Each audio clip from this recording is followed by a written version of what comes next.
Do you know what the cruelest trick the market plays is? It's not taking your money right away, it's giving you some first.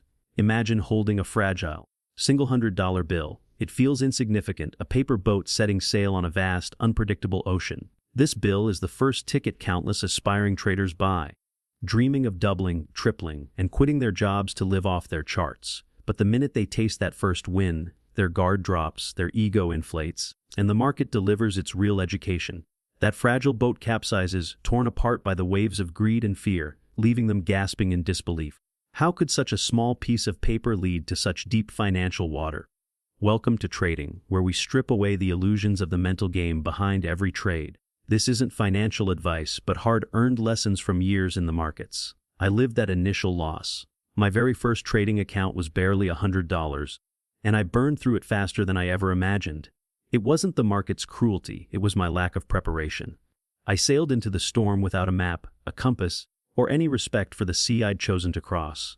Years later, after countless mistakes and eventually building a six-figure account, I realized the profound truth. If I had to start again with just $100, I wouldn't treat it as money. I'd treat it as my vessel. A small ship meant not to get me rich, but to teach me how to survive. This is the story I want to tell you, a 12-stage voyage through the storms and calms of trading, where each lesson is a wave you must ride and a transformation you cannot skip. The counterintuitive truth is that trading isn't about multiplying dollars, it's about multiplying discipline, awareness, and the strength to endure. So picture yourself as the captain of a fragile vessel, setting sail with just $100 in the cargo hold. Ahead lies a sea of temptation, storms of emotion, islands of knowledge, and reefs of ruin. But if you steer with wisdom, if you learn to read the tides and command yourself, that tiny boat may carry you farther than you ever dreamed. This is your odyssey, the $100 voyage, the reality of small accounts. Your 100 is tuition. The first time you fund that account, you feel a mix of fear and pride. But here's the secret nobody shares: that $100 is not your wealth, it is your training ground. Think of it as tuition to the world's most expensive university, where every lesson is paid in both dollars and painful emotions. Most beginners make the same mistake. They see their small account as a rocket ship to quick riches. Remember the GameStop frenzy. Thousands mistook gambling for trading, picturing Lamborghinis until their accounts evaporated, not because Wall Street conspired against them, but because they lacked a plan. Your $100 is a flight simulator. Nobody expects a pilot to fly passengers on day one. They expect them to crash safely and repeatedly until discipline replaces panic. In trading, that means observing the market without rushing in. Watch how Bitcoin pumps when Asia wakes up, how gold reacts to central bank speeches, and how the S&P 500 gaps up then fades. I once correctly predicted an Apple move made $12 and instantly decided I had a gift for this. The next day I was down $30 on a can't-lose Tesla trade. My gift quickly became a tuition fee. I remember sitting in a Starbucks trying to look like a serious trader while my account showed $67. A barista noticed my massive red candle and said, "Rough day." That's when I realized starting small isn't shameful, it's smart. Survival begins with respect. A trader must accept the market doesn't care about your rent, your dreams, or your elaborate theories. If you've already blown your first account, acknowledge it. Your $100 is the price of admission, not the price of success. The market reveals its secrets not to those who demand instant riches, but to those who listen patiently.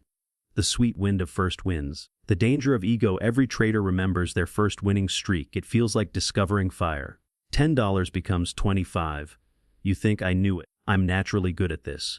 That first win doesn't just move your account up, it dangerously inflates your ego. An inflated ego in the markets is like sailing with a hole in your boat that you refuse to see.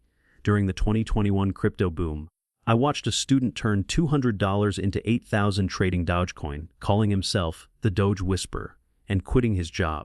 The sweet wind of illusion whispered that risk management was for cowards and doubling his position was smart.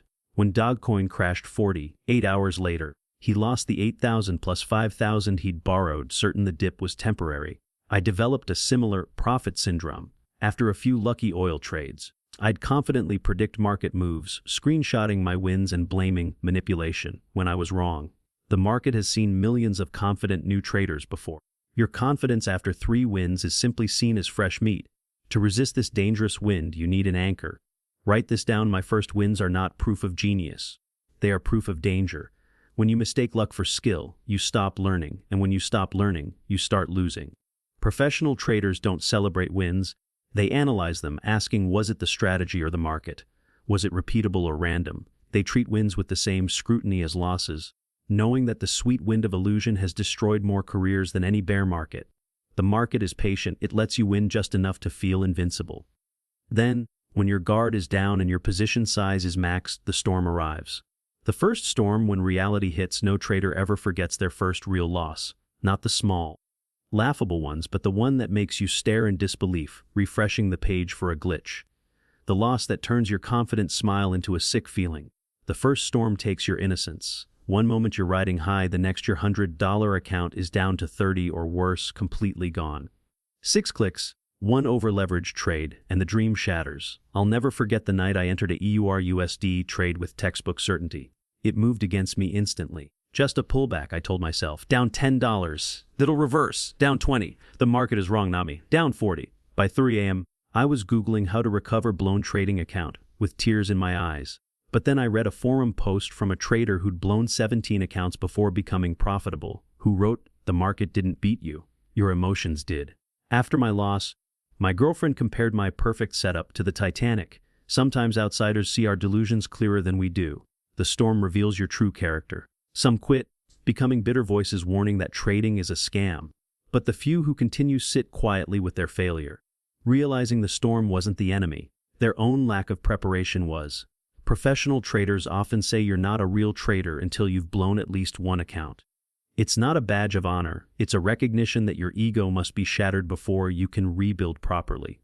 Surviving that first storm doesn't make you profitable. It makes you real. After my storm, I paper traded for 30 days, zero risk, just practice. In those 30 days, I learned more about my own emotional patterns than in all my winning trades combined. Learning the market's language.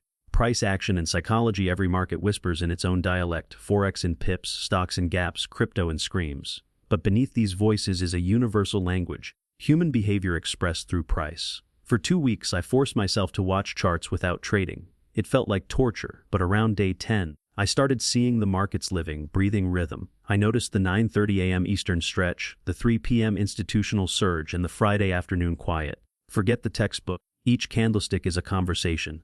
A long green candle is buyers shouting, "We're in control." A long upper wick is sellers responding, "Not so fast." A doji is the market saying, "We need to think about this." When you see candles as conversations, the chart becomes a transcript of mass psychology. The market has memory, but it's short-term. Support and resistance aren't magic.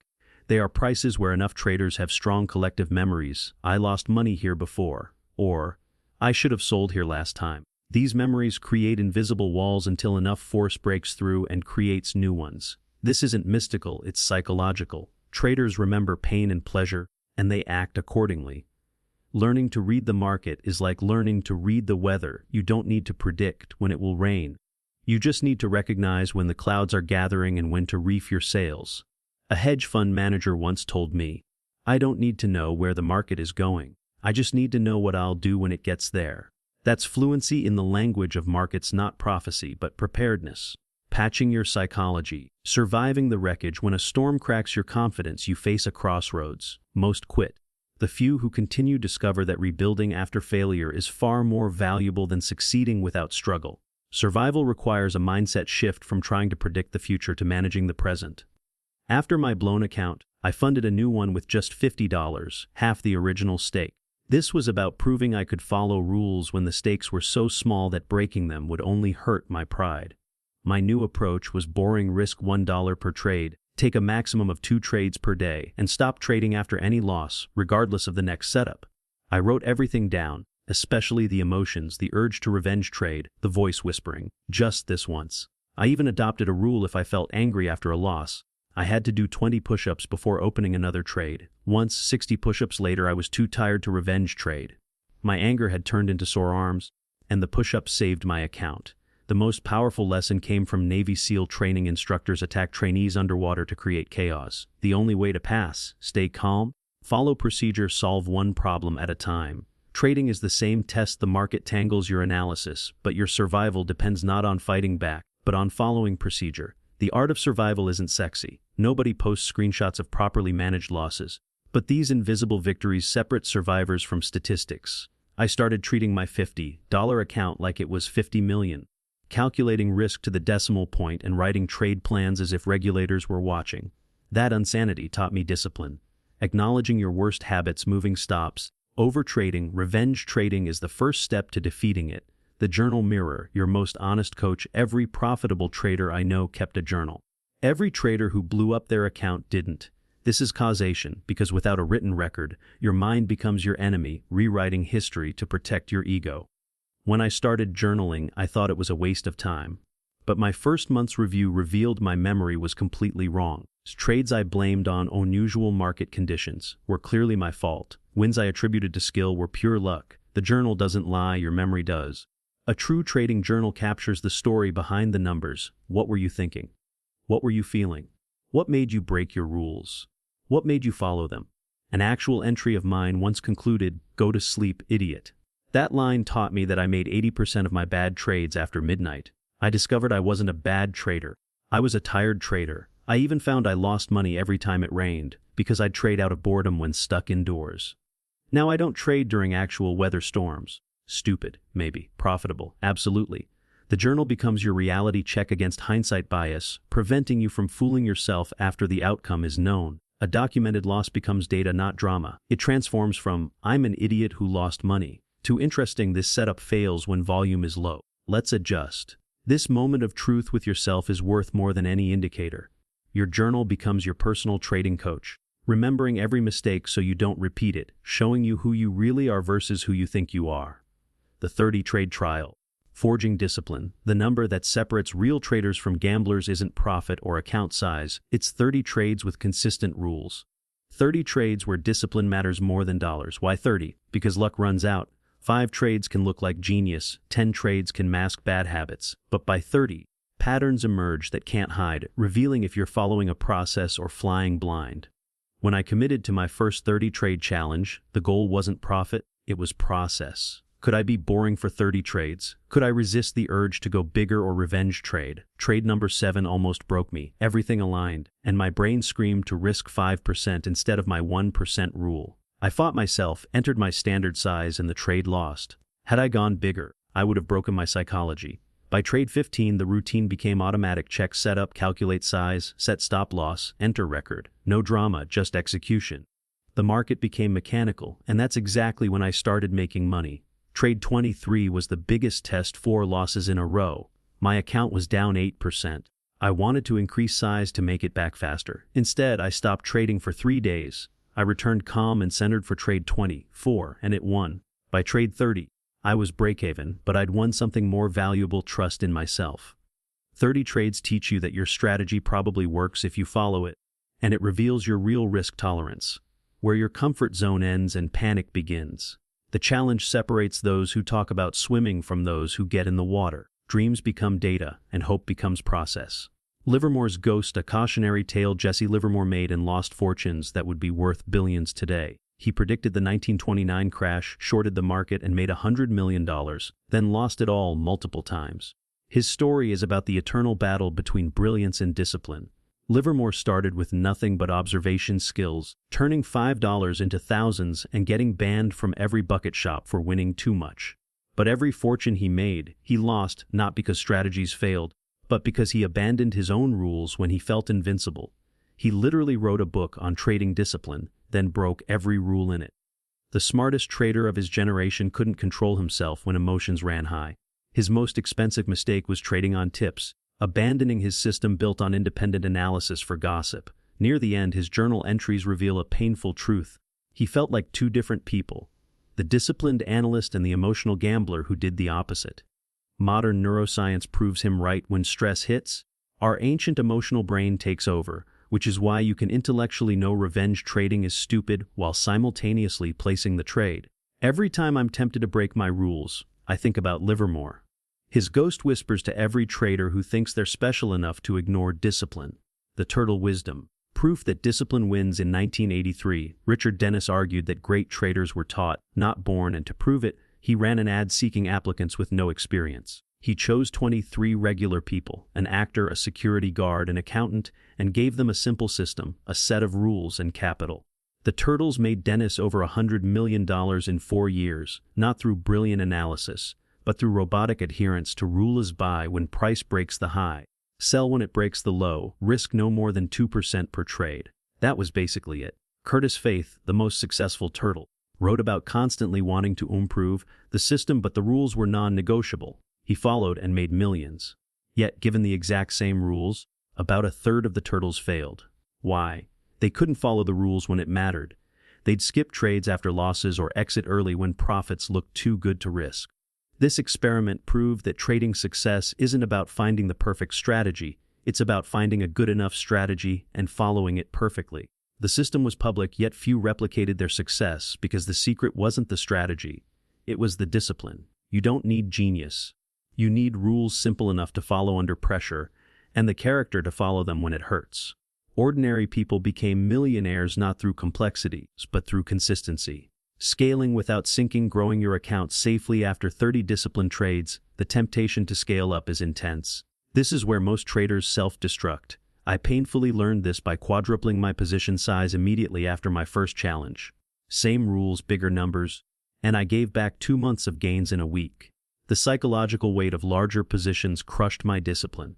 Your mind has a comfort zone measured in dollars, not percentages. Losing $2 is fine, but losing $200, even if it's the same 1%, tightens your chest. Professional traders scale like rock climbers, slowly, methodically testing each hold. The rule is simple. Increase position size by 25% only after 50 trades at the current size. Not 50 winning trades, just 50 trades following your process. As your account grows, your percentage risk should often decrease. Preserving capital becomes more important than aggressively growing it. The house money effect is financial suicide. Every dollar in your account is your money. A practical exercise. Write down the largest dollar amount you could lose without affecting your sleep. That's your real risk tolerance. If your current risk per trade is higher than that amount, you're over-leveraged psychologically. Institutional traders also follow the pay yourself first rule, withdraw some profits monthly. This makes profits real and prevents you from risking money you've mentally already spent. Growing as a trader is about becoming more consistent, disciplined, and boring. The fun mindset, thinking like a professional. When you stop thinking like a gambler and start thinking like a fund manager, your trading transforms from a hobby to a profession. Fund managers don't ask, will this trade win? They ask, if I make this trade 1,000 times, what happens? They evaluate quarters and years. Try this mental exercise. Imagine you're managing money for your grandmother. Would you revenge trade or remove stops with her nest egg? The way you'd trade for your grandmother is how you should trade for yourself. Professional funds have a mandate. A clear, written document detailing exactly what they can and cannot do. Create your own allowable instruments, maximum trades, maximum risk, maximum drawdown. Tape it to your monitor. No negotiations. The fund mindset also means treating your trading like a business with departments: risk management, research, execution, HR. If the HR department says, no trading when tired, the trade doesn't happen. Funds also perform deep post-mortem analysis, reviewing losses to determine if they were system failures or execution failures. A fund manager once told me, retail traders are playing poker, trying to win hands. We're running a casino. We don't care about individual hands. We care about the edge playing out over millions of hands. Your $100 account can run like a $1 billion fund. The habits you build with small money become the foundation for managing serious capital. True freedom, the real treasure, is mastering yourself. After everything, the self-trust, the discipline, and the losses, we arrive at the truth. The real treasure of trading isn't money, it's freedom. Not the Instagram fantasy, but the deep, unshakable freedom that comes from mastering yourself. You've learned to sit with discomfort, take profits when greed whispers, and follow rules when every emotion screams to break them. These are life skills worth more than any profit. The freedom I'm talking about includes freedom from fear, the ability to act correctly despite it. When you can place a trade, set your stop, and walk away without checking every 30 seconds, you've achieved control over anxiety. It also includes freedom from external validation. The market delivers brutal, honest feedback every day, forcing you to evaluate yourself by process, not outcomes. But the deepest freedom is internal, the quiet confidence that comes from surviving market storms. The discipline that keeps position sizes small works for any risk in life. The patience that waits for setups applies to career and relationships. The $100 you lose learning to trade might be the best investment in personal development you ever make. For those who find consistent profitabilities, the money is just a score, not the game. The game is becoming the kind of person who can generate those returns disciplined, patient, systematic. That person succeeds at anything they attempt. Your voyage begins now, a challenge to you. You've witnessed the complete voyage. Now, you must begin your own. Here's my challenge today, not tomorrow. Fund a small account with what you'd spend on a night out, and commit to 30 trades with iron discipline. Not 30 winning trades, just 30 trades following whatever rules you set. Document everything: entries, exits, emotions, and thoughts. This journal is your map through the psychological minefield. For your homework, write one trading rule on paper right now. For example, always use a stop loss, or no trading after 9 p.m. Write it, sign it, date it. This is your contract with yourself. For the next week, your only job is following that one rule perfectly. The market doesn't care about your background or education, it only cares about your discipline. $100 managed with discipline beats $1 million managed with emotion every single time. Stop dreaming about the destination. Start rowing. The horizon you're seeking isn't profit. It's the person you become pursuing it. That person is worth more than any amount of money.